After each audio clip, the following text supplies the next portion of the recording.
Hey, remember the time you did something really dumb in a relationship that ended up costing you whatever measure of trust you built up in that relationship? Well, today I'm going to share 3 simple steps that you can follow to help you rebuild the trust that you've lost. So step 1 is to immediately recognize the wrongdoing and don't make any excuses. Far too often we try to explain our behavior thinking that it's actually helping our case, when in reality it's just digging a bigger hole for us. So if that's you, stop the madness. Just recognize you were wrong and apologize. Step 2 is to ask for forgiveness. Simply recognizing that you were wrong isn't sufficient. You actually have to ask for forgiveness from the person that you've wronged.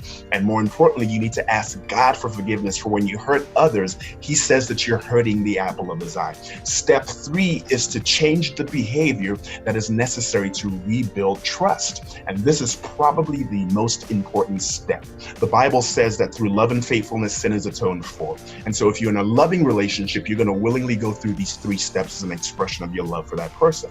The Bible also says that it's through the fear of God that man avoids evil. And so if you have a healthy, loving, reverential relationship with the Lord, that's what's going to help you avoid making the silly mistake that got you into the mess that you're in the first place. And lastly, remember that trust is built up slowly, but it deteriorates quickly.